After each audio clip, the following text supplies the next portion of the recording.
ఇది ఇలా బాగా కలిపేసుకొని పక్కన పెట్టుకొని ఈ లోపల పప్పు పంచొద్దాం. దీన్ని ఇలా బాగా మెదిపేస్తే చక్కగా ఉడికిపోయింది. ఆల్రెడీ అన్నం కూడా అయిపోయింది. ఇలా చింతపండు నానబెట్టి పెట్టాను. పప్పులో కొంచెం ఉప్పు, పసుపు, కారం, పచ్చిమిర్చి, టమాటాలు ఇవన్నీ వేసి కుక్కర్లో పెట్టేసాం. ఇది మెత్తగా మెదిపేసి కొద్దిగా చింతపండు రసం వేసి పొయ్యి మీద పెట్టేస్తే దీనికి పని కూడా అయిపోయింది. నాకు క్యారేజీ పని అయితే మిగిలిన పని వాళ్ళు లేపి రెడీ చేయడమే అన్నిటికన్నా బాగా కష్టమైన పని. బ్రష్ చేయడానికి ఎంతసేపు బతిమలాడాలంటే షమ్మో, నాకైతే ఓపిక సరిపోదు. ఎప్పుడన్నా ఒకరోజు వాడిని లేపినప్పటి నుంచి వీడియో తీస్తాను చూడండి. ఇలా కట్లెట్స్ రెడీ చేసేసుకున్నానండి. తీసుకొని పక్కన పెట్టుకున్నాం. ఇప్పుడు పెనం పెట్టుకున్నాము, వేడైపోయింది.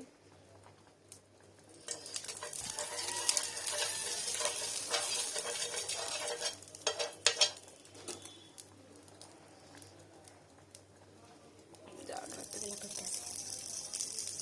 ఇవి స్లోగా కుక్ అవుతూ ఉంటాయి.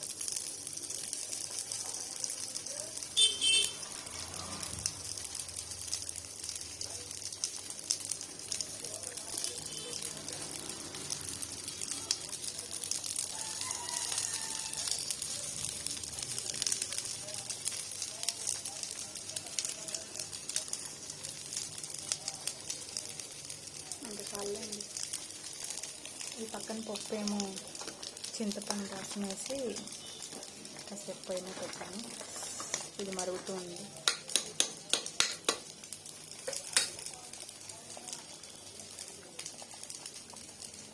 ఇది చేయలే, ఇంకొంచెం స్వీట్ కార్న్ మిగిలిపోయింది. యూట్యూబ్లో చూసే స్వీట్ కార్న్ రెసిపీస్ అంటే ఫ్రైడ్ రైస్ ఉంది. రాత్రి ఎలాగో మిగిలిపోయిన అన్నం కొంచెం ఉంది. ఇప్పుడు వీడికి వండిన అన్నంలో కూడా కొంచెం ఉంటుంది. ఫ్రైడ్ రైస్ చేసేస్తాను.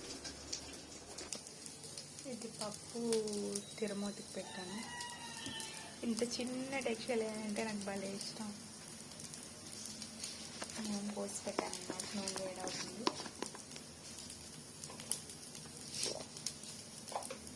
తిరుమూత కోసం కొంచెం వెల్లుల్లిపాయలు ఇలా చితపొట్టు వేసేస్తాను. ఆవాలు, జీలకర్ర, కరివేపాకు,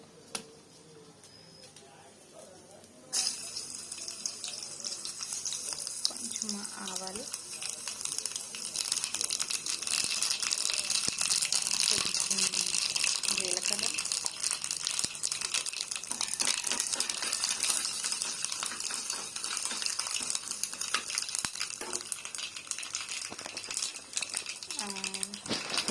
ఫైనల్గా కడుగు పెట్టుకున్న కర్రీ.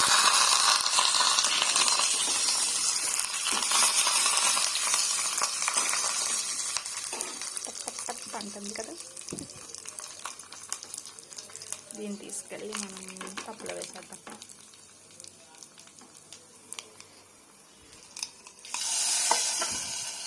పప్పు తిరుమూసి రెడీగా పెట్టాను. మన కట్లెట్స్ కూడా ఒకవైపు కొంచెం కాలని దీన్ని కొట్టాలని చేసేసాను. Okay bye. ఇంతే ఈ వీడియో. చెప్పడం మర్చిపోయా, యాక్చువల్గా ఇది మొత్తం లాంగ్ వీడియోనే పెడదాం అనుకున్నాను. మా హస్బెండ్ ఏమో అలారం పెట్టుకున్నారు, అదేమో వీడియో మధ్యలోనే ఆగిపోయింది. అందుకని పార్ట్ 2 తీయాల్సి వచ్చింది. పార్ట్ 1 కూడా చెక్ చేయండి ప్లీజ్. Bye bye.